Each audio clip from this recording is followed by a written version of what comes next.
Good morning, everybody. It's 12 minutes past 7 o'clock right now, and time for the Orthopedic Minute with our friends at DMOS. Yes. And joining us in studio, someone you've seen on this program before, a good friend of ours now, Dr. Baron Bremner is here, and we're talking about your kids and talking about the breaking and fractures of bones, doctor. And first, let's talk about that. We're talking about, some people will say, oh, I had a fracture or I had a break. Is there a difference between those two?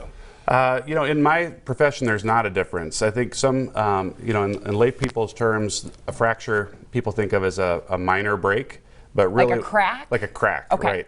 But really, when we're talking about a fracture, and we kind of fall into using our nomenclature, when we talk about a fracture, it's any kind of break, whether it's minor or major. Even like if the bone was coming through the skin, it's still a fracture. Okay, because it's compromising the integrity of what the bone is for. Yeah, and then we use other descriptors to say, is it displaced? Are the bones moved relative to each other, which is a higher, you know, a bigger problem, or is it non-displaced? So really, if you hear your surgeon or doctor say fracture, it doesn't mean necessarily that it's a certain type of break, it's just a break. Okay. Is there any kind of difference between a pediatric fracture and, say, old man Lou fracture? That's a great question. So pediatrics, you know, really refers to under 18, but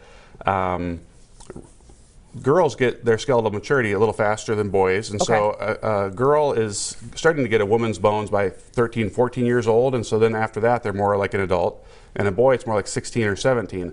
And so what we're really talking about is under 13 for girls, under 16 for boys as being a pediatric fracture. And the differences are that good things are they heal faster because they're growing and they're putting down a lot of bones, putting down a ton of bone. Okay. They can, if the bone is bent, they can correct it themselves just with, you know, over a year of Seriously? healing. So, really? Yeah. Why is that?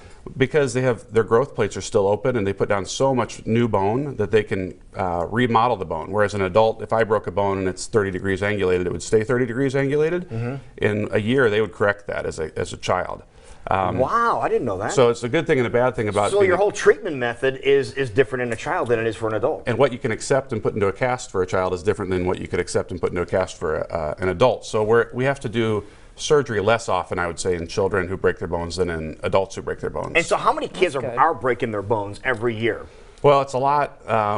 If you look at, you know, if you ask a survey of kids when they're 18, you know, have you broken a bone, about almost 50% of boys will have broken a bone, and about 25% of girls will have broken a bone in their adolescence. Right. Has it increased in recent years with the advent of the scooters and the hoverboards and things like that? There have been some problematic fractures that have increased. So I would say the severity of the injuries have increased, but you know, things that might need surgery because if you increase your velocity on something, say on a trampoline or a scooter or a ripstick, and you fall from a height, you're going to get a worse fracture, and it might need a little more aggressive treatment. We've fallen off of skateboards plenty of times. Let's talk about types of fractures. We have a graphic up here, Doctor. Sure. What are we looking at? Well, the first one is the one on the left called the green stick is unique to children. Children's bones are almost like a green branch that you would find in the forest, and you can bend it, and eventually it might break on one side, but the other side is still intact. And it can be good, but it can also be bad because it can stay in that deformed shape. And so sometimes we have to bend that back into shape, whereas an adult's bones will just, it's kind of brittle, it'll snap. Yeah. So if it's deformed shape, then will the plates grow together and then stay like that? Well, depending on which bone it is, sometimes we actually have to overcorrect it. So we'll have the patient fall asleep, the child fall asleep, we'll actually overcorrect it or break it the other way. No way. And then, because it can stay in that bent shape. Yeah. Oh. But the patient's asleep. Okay. That's right. They don't realize it's happening. There's ways of fixing that. But you saw the simple fracture there. Yeah, it just basically, we're differentiating between an open fracture, which is when it's coming through the skin. We used to call it a compound fracture. Yes. That's what we called it, Yeah, which is a big deal. That will need surgery for sure. And then we've got comminuted, and that just means there are a lot of different parts to it. It's not a great graphic for it, but there's more than just a simple one line across it. That indicates that there's higher energy to it. So there's little pieces in there. So I'm a parent now, for example, and my kid falls, and we don't know if they broke a bone. We don't know whether or not we need to go in. Right. Are any telltale signs that you did something serious here, you need to go in? Well, sure. Yeah, I would just, I'd use common sense like you're going to do, and initially try some rest. Maybe, comfort them, do some ice, check out the limb. If the limb's bent, if it's a forearm will a lot of times see a deformity, so you'll want to look at I think everything. that's pretty obvious if you have a 90-degree angle in your forearm. Right, right. Or if you give it, you give it a couple hours, you've tried some ice and it's still tender. We have urgent cares in Ankeny for Des Moines orthopedic surgeons in Ankeny and in West Des Moines where you can get people walking in off the street.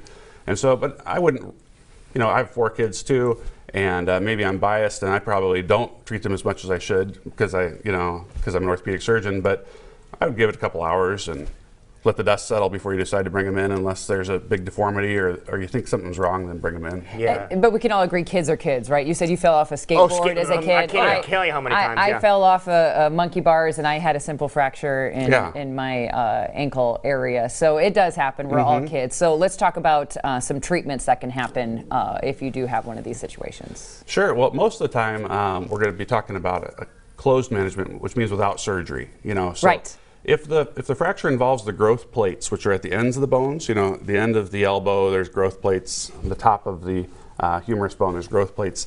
If it goes into the growth plate, it's more serious, and sometimes those need surgery because you can affect the growth of the bone. What would you do during surgery for something like that? We could adjust it and pin it.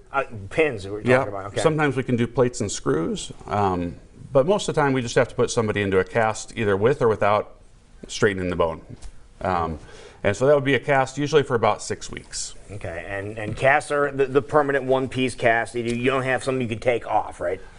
Typically not for kids. No, not for kids. You don't want it. The splints are good for things that are really not going to move, like we call it a buckle fracture, which is like a bent fracture when a kid falls like this. And they fall on the ground? Yeah, you might do a splint for that, but a cast is really what will hold things in place. And so it's about a month and a half, you said? Okay. Yeah, but then it doesn't mean that after 6 weeks they can go right back to soccer. It sometimes takes some time after that, but it usually takes about 6 weeks for the bone to heal. Right. Okay, some great Good advice. things to know. I was going to say, kids are going to be kids, but just maybe be aware for certain devices that might lead to fractures that we want to try to avoid. But in case one does happen, hopefully you're a little more educated and you know the experts to go see in case it does. And it's over at DMOS. If people need to get a hold of you, what's the best place to get a hold of you? Well, they can check online to see what the waiting is like, because you can see that online. You can. Yep, and that's at DMOS.com, or the number for our main number is 224-1414. All right, great to see you, Doc. Thank you so much. Thanks for having me back. Thanks, Baron. Good to see you, buddy. Appreciate it. All right, it's 20 minutes past 7 o'clock.